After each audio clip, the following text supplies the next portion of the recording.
Alors, Adrien et moi avons choisi comme titre de notre intervention « Pas d'agencement nécessaire », qui est une expression de Rachel qu'elle a utilisée dans un entretien qu'elle a fait avec Anka en 98, avant la préparation d'une exposition. Et Anka posait cette question: qu'est-ce qui te gêne précisément dans le fait d'exposer ton travail?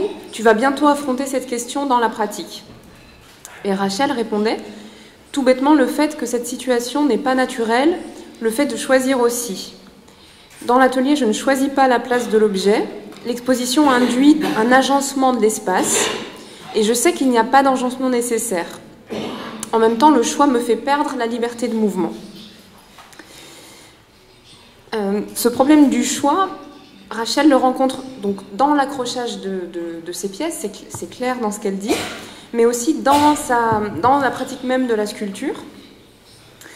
Elle a commencé son travail de sculptrice à l'école des Beaux-Arts de Caen dans les années 90, et pour contourner ce problème du choix et de la décision initiale, elle moulait des objets eux-mêmes fabriqués en série et refaisait les moulages des pièces obtenues. C'est ce qu'on voit dans la photographie accrochée au mur de la première salle de l'exposition. Des petites chaises qui sont des moulages en plâtre d'une chaise en plastique pour enfants, et où chaque chaise est un moulage d'un autre moulage.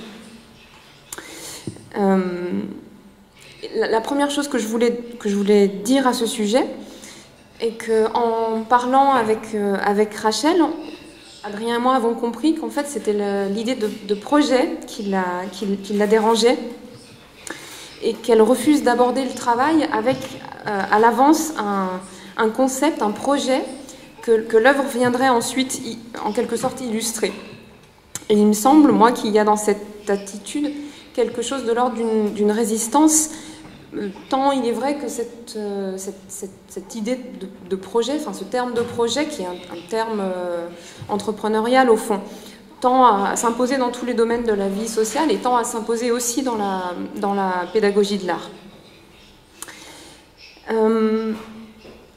Cette préoccupation de Rachel, l'idée qu'il n'y a pas d'agencement nécessaire et que les pièces peuvent toujours être refaites, toujours être disposées différemment, résonne par antithèse avec l'histoire des problèmes posés par les avant-gardes européennes dans les premières décennies du XXe siècle, en particulier lorsque il s'agissait pour les artistes de réfléchir aux bases nouvelles sur lesquelles fonder la sculpture moderne.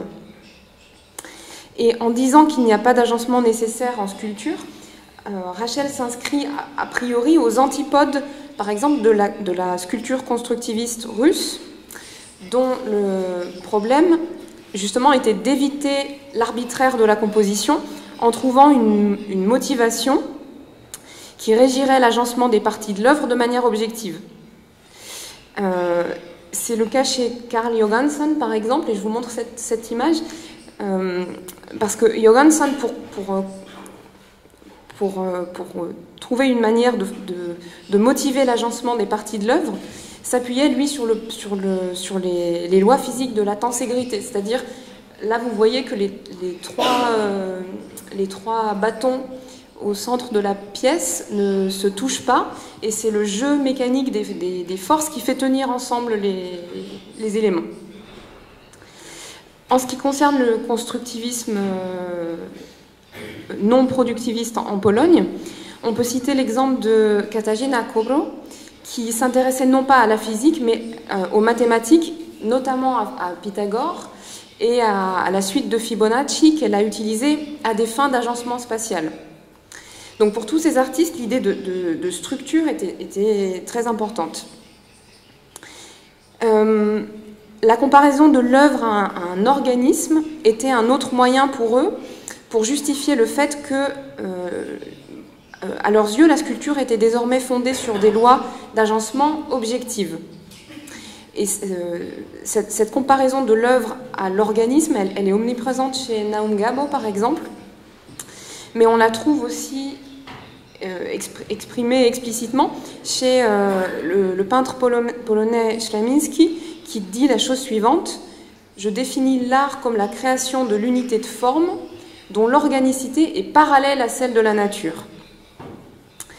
Et j'ajoute à propos de Naum Gabo qu'il a étudié à Munich les sciences naturelles et les mathématiques, et qu'il s'intéressait de près à l'ossature des corps humains et des animaux. Et je vous ai mis cette image parce que on y voit très bien son intérêt pour la complétude de l'ossature. Et il ne cherchait pas dans sa sculpture à imiter les organismes de la nature, mais à trouver dans la sculpture une complétude des formes qui soit parallèle à la complétude des organismes observés dans la nature. Alors, Rachel, pour sa part, travaille aux antipodes de ce modèle-là de complétude organique associée à l'idée de structure. Dans les moulages qu'elle a réalisés il y a une dizaine d'années, elle fait même jouer les petits accidents de la chimie contre les lois physiques de la stabilité. Dans ces pièces de la deuxième salle de l'exposition, elle a créé des moules en terre, elle a coulé du plâtre à l'intérieur et puis mis du polyuréthane, et c'est en s'expansant que le polyuréthane fait éclater les coques, les moules. Les constructivistes considéraient leurs pièces comme organiques et ils les légitimaient ainsi par analogie avec la complétude naturelle des organismes visibles dans la nature.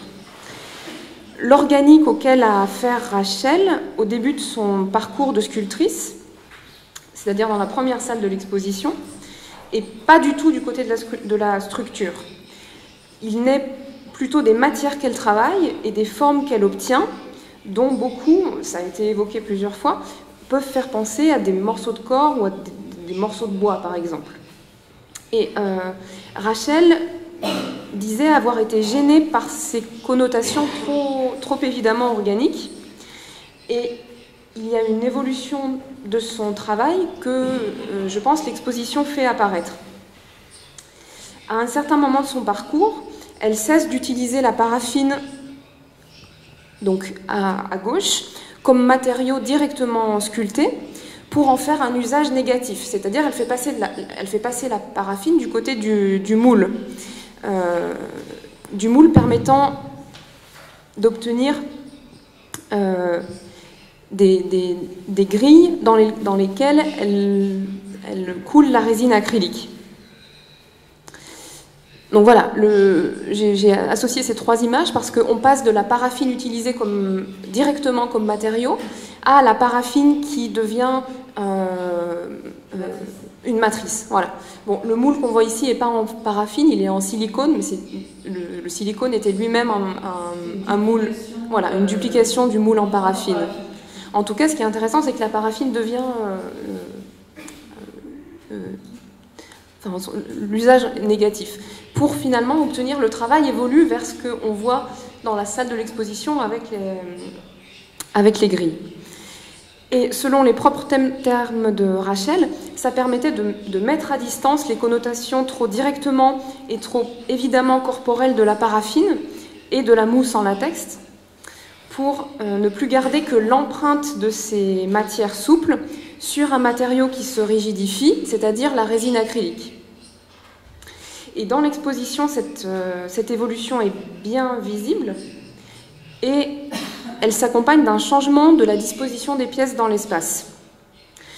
Et on observe un mouvement de l'exposition, si on peut dire, qui est celui-ci. On commence avec des objets à connotation organique assez forte, réalisés dans des matériaux périssables et posés comme ça pêle-mêle sur un socle dans la première salle, de façon très dense. Et les pièces ensuite s'aplatissent, elles sont plus légères, plus aérées, en même temps qu'elles s'élèvent dans la salle et qu'elles gagnent les murs, pour obtenir cette deuxième disposition là qu'on voit dans l'exposition, cette salle très forte.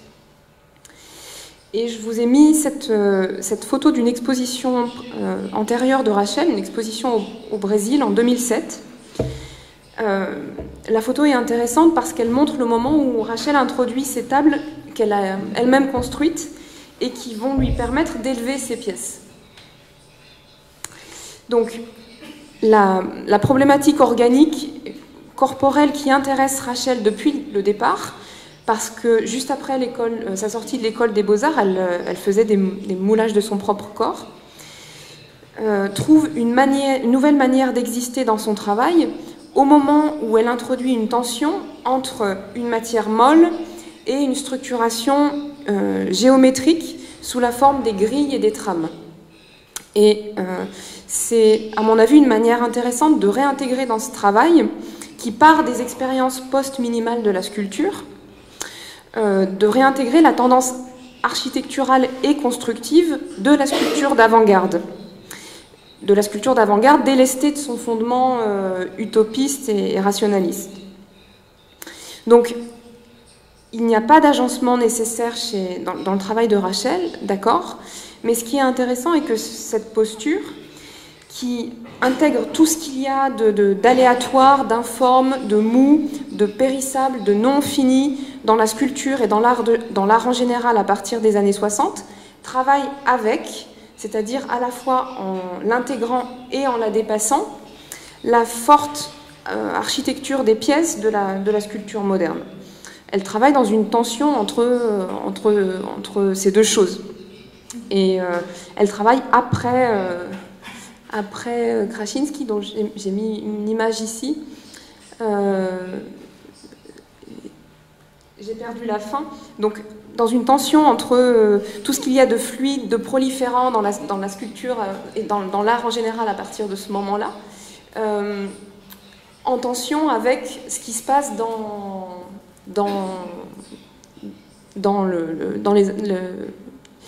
la sculpture d'avant-garde chez les constructivistes.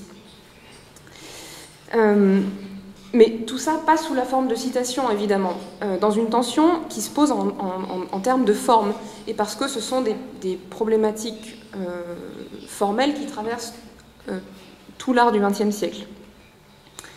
Et la question de l'ossature, qui était si importante pour le constructivisme, chez Rachel est mise en tension avec les vibrations très délicates, les plis de la résine acrylique, qui forment une peau, c'est son propre terme, dans beaucoup des pièces exposées sur les murs de l'exposition.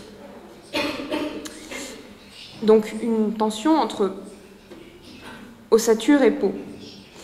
Et je termine sur cette idée-là, qui est que la dimension structurelle de la sculpture moderne est assimilée non pas en tant que telle, non pas en tant que citation, pas du tout, mais dans une tension avec ce qui était son travail au départ, et dans tout ce que son travail avait alors de mou, de rugueux, de périssable, d'affaissé, de souple, de fluide, etc. C'est-à-dire ce qu'on voit dans la première salle. Voilà, je termine sur cette idée-là et je laisse la parole à Adrien. Non, c'est bien. C'est bien. Ben, en tout cas, ce dont tu parles bien pour moi, c'est effectivement comment il y a une synthèse qui s'opère à un moment donné dans ce genre de pièces-là, qui pour moi, là pour le coup, sont achevées, finies et réussies.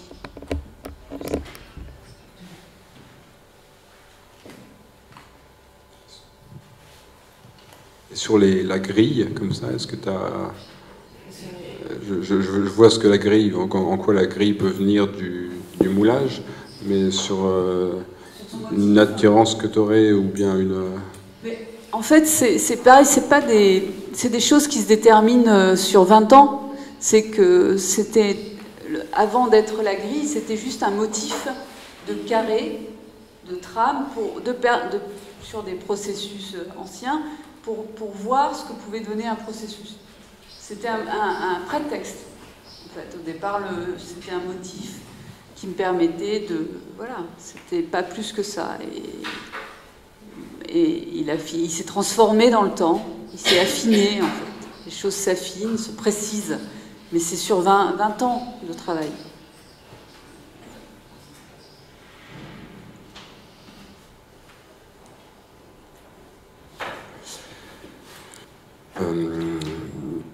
Merci de l'invitation, hein, tout d'abord, au Chronicarnia.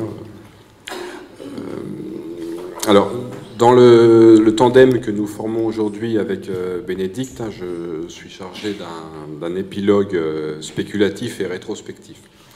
Rétrospectif parce que je vais surtout utiliser cet entretien vieux de 20 ans maintenant, en 1998, entre l'artiste et Anka, et donc évoquer les premières années du travail. Hein. Je m'y sens autorisé par ce besoin que Rachel nous confie récemment de partir du début. Et encore aujourd'hui, nous sommes beaucoup repartis du début. Mais c'est un peu comme l'histoire de l'objet qui, pour moi, les choses ne se sont pas détachées. Et que mon travail est vraiment de l'ordre d'un glissement, justement. Voilà. Je repars de la déclaration de l'artiste qui nous donne notre titre. Qu'est-ce qui te gêne dans le fait d'exposer ton travail? Tout bêtement, le fait que cette situation n'est pas naturelle, le fait de choisir aussi. Dans l'atelier, je ne choisis pas la place de l'objet. L'exposition induit un agencement de l'espace. Je sais qu'il n'y a pas d'agencement nécessaire. En même temps, le choix me fait perdre la liberté de mouvement. Alors, on a un peu parlé de ce rapport atelier et exposition. Je partirais, moi, du fait simple que Rachel associe la situation naturelle et l'agencement nécessaire. Alors le glissement des adjectifs est justifié dans la langue française. Je ne sais pas comment vous traduisez ces deux termes en polonais, j'aurais dû leur demander. Le naturel et le nécessaire dans la langue courante en français. Il l'est aussi dans l'histoire de l'idée savante de nature qui implique la notion de loi, hein, les lois de la nature. En philosophie, on oppose la nécessité non pas au hasard, mais à la contingence. Il n'y a pas d'agencement nécessaire, c'est-à-dire tous les agencements sont contingents. Là encore, je ne sais pas le mot polonais, le concept polonais. Sauf réarticulation conceptuelle en profondeur, comme chez Spinoza, la nécessité s'oppose aussi à la liberté. La liberté suppose une ou des contingences. Rachel, elle, associe nécessité, liberté. Alors je cherche, moi, assez scolairement, hein, comme un étudiant en philo, que je ne suis pas, à réarticuler la liberté de mouvement, revendiquée par Rachel en 98, non pas sur la recherche d'une nécessité, hein, mais bien sur, je dirais, ce savoir intime de la contingence qui, c'est notre thèse, nourrit ou contamine son activité artistique, hein, bien en amont de la situation d'exposition. Alors, j'interroge assez directement la lecture ascétique, hein, entre guillemets, d'Anka, qui cherche la nécessité du travail de Rachel Poignant du côté d'une obéissance, je cite les mots d'Anka, aux lois de la matière. Et Agnieszka aussi a invoqué non pas forcément les lois de la matière, mais les comportements de la matière. Obéissance qui, pour Anka, détermine un destin. Ce sont les mots. Alors, Anka n'étant pas avec nous, je n'y insisterai pas, mais je vais avoir recours à une des nombreuses constructions philosophiques, hein, appuyées sur cette notion classique, la notion classique, pardon, de loi naturelle, notion où, comme le dit Jean Erard, hein, la raison et la foi, c'est-à-dire au XVIIe et au XVIIIe siècle, la physique mathématisée et la théologie, où la raison et la foi donc ont pu trouver un équilibre provisoire. Pour le dire simplement, on attribuait un rôle à Dieu dans l'instauration, voire l'application des lois naturelles. C'est un peu la question auquel arrivait tout à l'heure Agnieszka.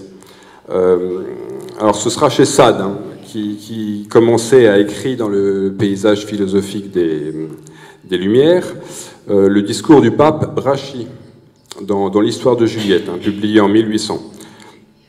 Donc c'est une construction tardive, hein, dans les Lumières, et hétérodoxe, hein, vous allez voir en quoi. Alors je passe le contexte romanesque, hein, il suffit de savoir que Sade fait de Brachy, hein, un pape qui a existé, hein, un épouvantable libertin, un meurtrier, et donc un philosophe. Je vais rapprocher simplement quelques extraits de ce discours, des prémices de ce discours, de certaines déclarations de Rachel en 98. Je commenterai certaines convergences ou coïncidences, hein, pas toutes. Aussi, je vous demande d'ouvrir une oreille analogique. Voici donc ce que dit Brachy. Je vais aller un peu lentement pour les traducteurs, je ne sais pas comment. Aucun être ici-bas n'est exprès formé par la nature. Aucun n'est fait à dessein par elle. Tous sont le résultat de ses lois et de ses opérations, en telle sorte que, dans un monde construit comme le nôtre, il devait nécessairement y avoir des créatures comme celles que nous y voyons. De même qu'il en est sans doute de très différents dans un autre globe, dans cette fourmilière de globes dont l'espace est rempli.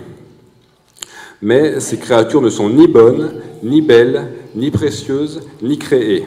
Elles sont l'écume, elles sont le résultat des lois aveugles de la nature, elles sont comme les vapeurs qui s'élèvent de la liqueur raréfiée dans un vase par le feu, dont l'action chasse de l'eau les parties d'air que cette eau contient.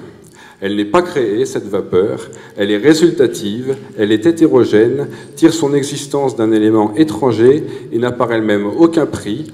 Elle peut être ou ne pas être, sans que l'élément dont elle émane en souffre, elle ne doit rien à cet élément et cet élément ne lui doit rien. Qu'une autre vibration différente de celle de la chaleur vienne modifier cet élément, il existera toujours sous sa nouvelle modification, et cette vapeur, qui devenait son résultat sous la première, ne le sera plus sous la seconde. Que la nature se trouve soumise à d'autres lois, ces créatures, qui résultent des lois actuelles, n'existeront plus sous les lois nouvelles, et la nature existera pourtant toujours, quoique par des lois différentes. Alors, je commente assez vite. Voyez comment Brachy commence par récuser la finalité, le projet, hein, dit Rachel, au nom d'une nécessité causale.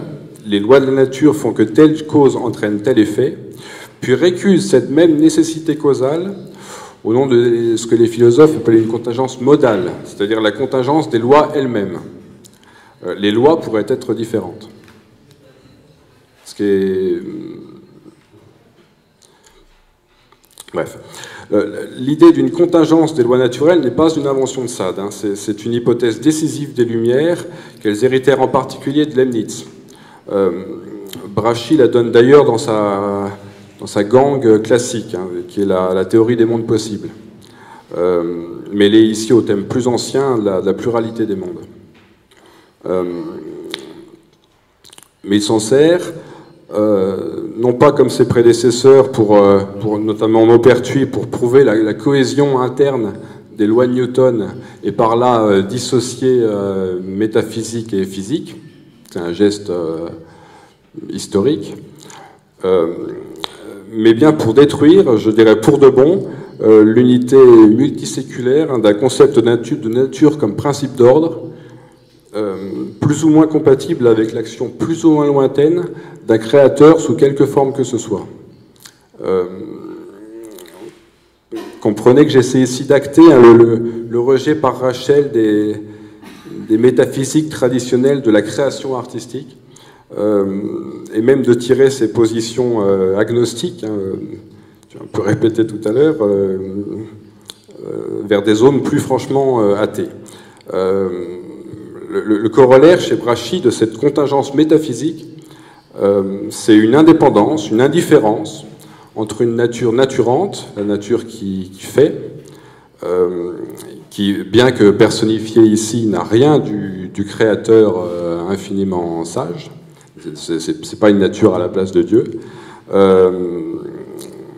et une nature naturée, la nature résultat, la nature résultative, dit Brachy. Qui est appelé plus loin l'empire des trois règnes, l'empire du minéral, du végétal et de l'animal. Les créatures ne sont pas autonomes, elles ne se donnent pas elles-mêmes leurs propres lois, mais indépendantes de la nature.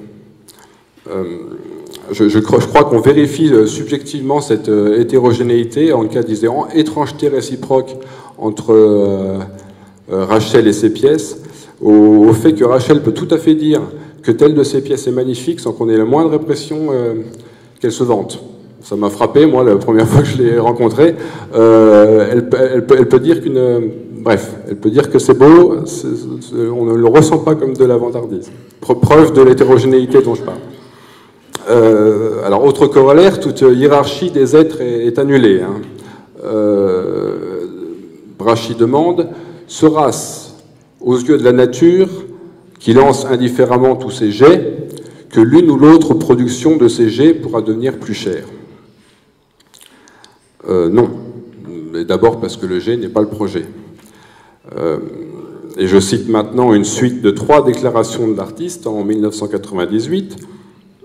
J'attire votre attention sur un mouvement des phrases qui dénote une certaine ambivalence, mais les 3 réponses se suivaient comme ça. J'ai un rapport très affectif à mon travail. Chaque objet a son importance et en cela je les place à égalité. Il n'y en a pas un qui vaille plus qu'un autre. C'est là où j'arrive peut-être à avoir une certaine distance par rapport à mes pièces. Juste après, les pièces sont fragiles aussi, elles se cassent parfois, mais je n'en fais pas un drame. J'en ferai d'autres. Je n'ai pas de rapport de valeur aux objets, les pièces sont comme des morceaux. Et un peu plus loin, il faut rappeler la facilité avec laquelle je m'en détache, je peux très vite les casser ou les refondre. Même si je perds une pièce, je ne perds pas le travail. Alors, on touche, je dirais, au degré zéro du principe d'égalité, hein, cher à Anka. Chaque pièce ici compte non pas pour une, mais pour 0, remplaçable qu'elle est dans le processus. Elle peut être autre ou ne pas être, ce qui est la stricte définition de la contingence. Les pièces sont égales devant leur périssabilité dont Rachel fait explicitement une problématique de son travail, hein, au même titre que l'élimination et le recyclage. Je cite ces mots. Car détruire ou éliminer, chez Rachel, c'est, ou plutôt c'était souvent recycler. Qu'il n'y ait jamais destruction mais recyclage, c'est la loi de la nature qu'on invoque le plus volontiers chez Sade. C'est l'époque aussi où Lavoisier lance son « rien ne se perd, rien ne se crée, tout se transforme ». Ce n'est pas pour Brachy une loi de la nature, c'est une loi des 3 règnes. Vous comprenez qu'il installe 2 niveaux. Je cite encore un passage qui évoquera comme ça l'œuvre de Rachel. Il n'y a enfin nulle différence essentielle entre cette première vie que nous recevons et cette seconde que nous appelons mort. Car la première se fait par la formation de la matière qui s'organise dans la matrice de la femelle. Je ne sais pas si ça marche aussi en polonais, matrice.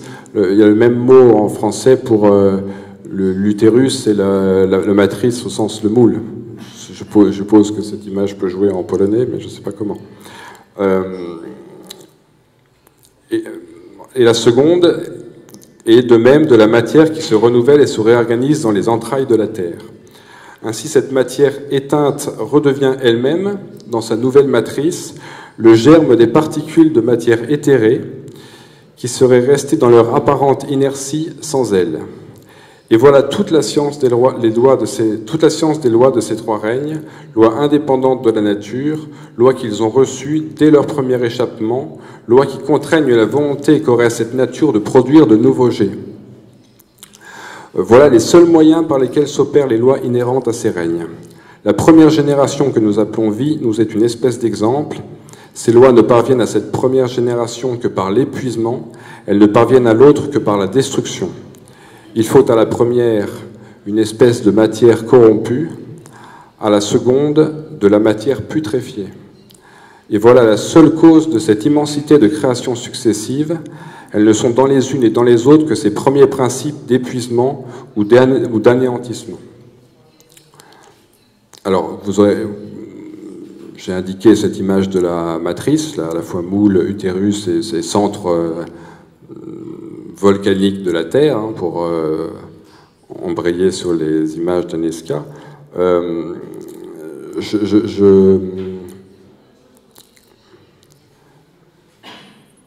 Je passe quelque chose pour... Non, j'observe qu'il est assez difficile de rattacher en imagination certains objets de Rachel à l'un ou l'autre des 3 règnes. Demandez-vous, ça tourne bien entre animal, végétal et minéral. Je crois que là, il y a une réussite là, dans notamment dans l'usage de la paraffine recyclée, d'arriver à cette confusion des règnes là. Mais je rebondis sur les principes d'épuisement. Le mot épuisement est l'un des premiers prononcés dans l'entretien de 98, et Rachel déclare alors: au moment de l'épuisement, il y a aussi le début de quelque chose, des amorces de forme, d'idées qui apparaissent, et le même travail se reporte sur une forme différente. C'est un processus extrêmement linéaire. Pendant 2 ans, c'était 1990-1992, j'ai vraiment fait la même chose. Je m'appuyais sur un processus de type démoulage, démoulage, démoulage. Il y avait aussi un épuisement mental, un manque de croyance. Alors, l'artiste, si j'ai bien compris les précisions qu'elle nous a faites à ce sujet, mettait à profit ces moments d'épuisement pour considérer les formes à l'arrêt. C'était une stratégie, nous disait-elle, pour repousser le choix, en fait, ou bien choisir sans choisir. Alors, un bon vitaliste pourrait applaudir comme ça à cette ruse physiologique, travailler avec son propre épuisement. Je dirais, avec Brachy derrière moi, là, que cet épuisement est encore le signe, voire la preuve de cette hétérogénéité comme ça entre l'artiste et les pièces, quoi. La forme est détachée, des forces et des espoirs de l'artiste. Détachée au sens où elle en vient, mais elle s'en sépare.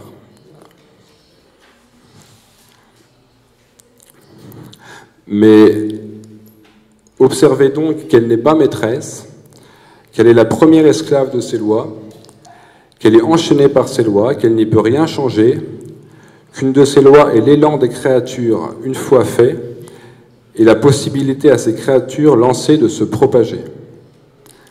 Mais que si les créatures ne se propageaient plus ou se détruisaient, la nature rentrerait alors dans de premiers droits, qui ne serait plus combattue par rien, au lieu qu'en propageant ou en ne détruisant pas, nous la lions à ses lois secondaires et la privons de sa plus active puissance. C'est bien au nom des premiers droits de la nature, de sa plus active puissance, que Brachy peut associer les créations successives à un principe d'épuisement. Pour dire simplement, le monde naturel, pour Brachy, est déjà l'épuisement de la nature naturante, de la nature qui forme. L'épuisement serait cette épiphanie de la contingence qui pourrait avoir sa face lumineuse. En effet, la paraffine semble avoir conféré à l'artiste la liberté dont la nature de Brachy semble privée, nature encombrée par ses propres créations.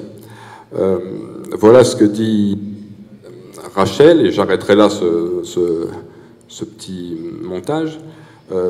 Il y a d'abord, à propos de la paraffine, je précise, il y a d'abord la possibilité de pouvoir faire et refaire jusqu'à ce qu'il n'en reste que quelques éléments. Je pense que je peux évacuer beaucoup de choses, je peux même faire tout et n'importe quoi et ensuite enlever. Je m'offre alors la liberté de pouvoir faire sans être encombré par ce faire. Je fais, mais ça disparaît. Alors, cette liberté de pouvoir faire sans être encombré par ce faire, c'est précisément celle qui manque à la nature de Brachy, dont les fers ne sont pas créations, mais jet, je cite les mots de Sade, jet, lancer, élan, échappement. La nature voudrait, comme Rachel, faire tout et n'importe quoi et ensuite enlever pour refaire. Je fais, mais ça disparaît, dit l'artiste. La nature, dit Sade, désirait l'anéantissement total des créatures lancées afin de jouir de la capacité qu'elle en a d'en relancer de nouvelles. Je vais quitter là Brachy. Que déduire de ces quelques coïncidences. Il serait faux d'affirmer que Rachel crée comme cette nature aveugle, cette mère aveugle, dit Sade. Ce serait faire peu de cas du soin, du sens de l'observation, du savoir-faire qui, quoi que l'artiste puisse dire, lui permet sans doute de canaliser, de catalyser les opérations techniques vers la sculpture. Je ne pense pas non plus que Rachel envisage d'un bon œil l'anéantissement total de sa production. Et on sait qu'elle évite désormais les matériaux les plus périssables. Elle a souffert de cette périssabilité. La nature inspire-t-elle à l'artiste un grand fantasme de recommencement? Mais Rachel a connu des nouveaux départs, entre guillemets. Elle a changé d'atelier, elle a fait des résidences, elle a voyagé. Il y a quelques années, elle disait avoir fait au Brésil, je la cite, « l'expérience du vide, du recommencement ». Mais elle rappelait alors que cette possibilité de repartir à zéro se présente à elle chaque matin à l'atelier, et commentant son travail, elle revient plus souvent, plus spontanément sur ses 2 premières années de moulage comme expérience fondatrice, là tu l'as encore dit, dont elle dit avoir à témoigner. Et elle en parle aussi et souvent comme d'une expérience du plaisir. Je ne suis pas tout à fait d'accord avec Benoît qu'il n'y ait pas de... Sans doute, il doit y avoir un plaisir là-dedans, c'est le plaisir que je chercherais, un plaisir continu. Non, tout à l'heure, ça avait... Cette expérience du plaisir, c'est celle d'un espace-temps plein, voire saturé, où, et là je cite vraiment ces mots, il n'y aurait pas d'espace entre les choses, où les choses collent, où tout se touche et sans arrêt. Je cite des expressions qui reviennent avec des variations. Espace-temps où tout colle.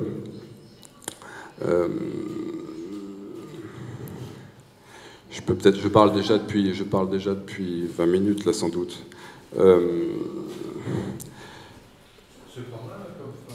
Je voulais.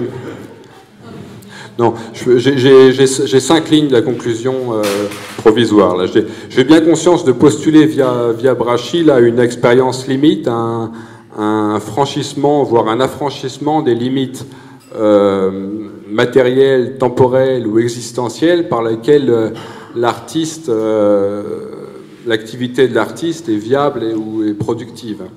Il me suffit que l'artiste en reconnaisse l'appel souterrain et nous disait la tentation d'un